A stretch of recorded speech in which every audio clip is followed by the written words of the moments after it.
Lepo pozdravljeni nazaj. Tokrat bomo pekli takle fin kruh. Je zelo enostaven za narediti. Jaz ga naredim ne dvakrat, trikrat na teden včasih tudi, ker je vsem zelo všeč. Je pa fora v tem, da je z njim zelo, zelo malo dela.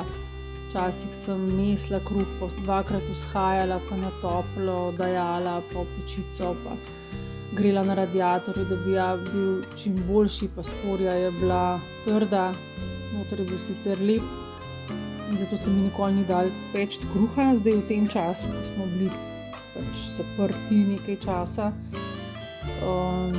sem pa našla en recept za kruh brez gnetenja in je zelo, zelo enostaven. Jaz sem količine prilagodila glede na tisti svoj silikonski pekač. Obstajajo pa tudi taki negorljivi lonci s pokrovom, brez plastike, ki ga lahko pokrijete pa date v pečico. Važno je, da se pokrito peče, pa da ga pustite vzhajati kar tako, kakor je. Jaz sem napisala od 2 ur do 12 ur, eni tudi 24 ur pustijo. Jaz nekako pustim čez noč. Dam približno pol pirine moke, pol bele moke, pa ostalo vse nekako na uč. Solim kar dosti, dam nekaj olivenega olja, pa 1 vrečko suhega kvasa. Sladkorja načeloma ne dodajam, ker je ta instant kvas in ne delam kvasca.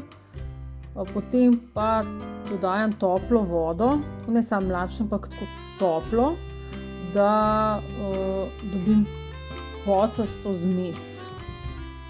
Se pravi, ni lep hlebček, ne da se oblikovati, je lepljiv, lep se na vilico takole in dodajam vodo, dokler ni ena taka lepljiva zmes. Če je preveč mokro, da je tako res tekoč, da je malo čokolešnikast, dodam še moke.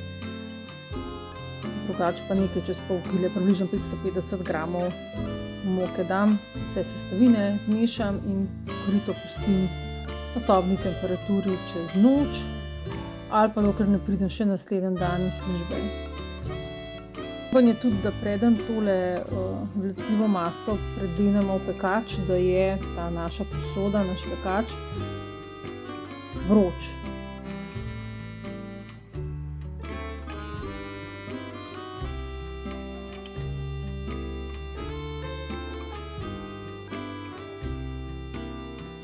Jaz pečico segrejem na 190 stopinj, dam noter tale silikonski model, ga pustim 2-3 minute noter in ga vzamem ven, testo prelijam dobesedno noter v model in pokrito pečem 40 minut.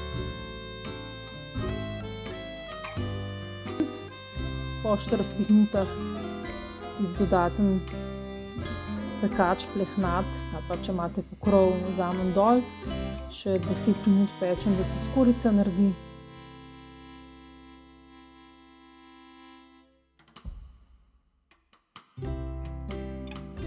In potem pride takle lep kruh, ga zavijam v čisto kuhinjsko krpo, se še skorjica malo zmehča, pa da se kruh shladi.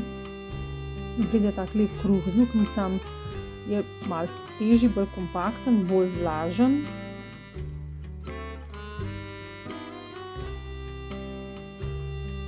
Ampak je toliko zelo okusen, da ga imamo najraje. Pa še nobenih drugih stvari ni noter.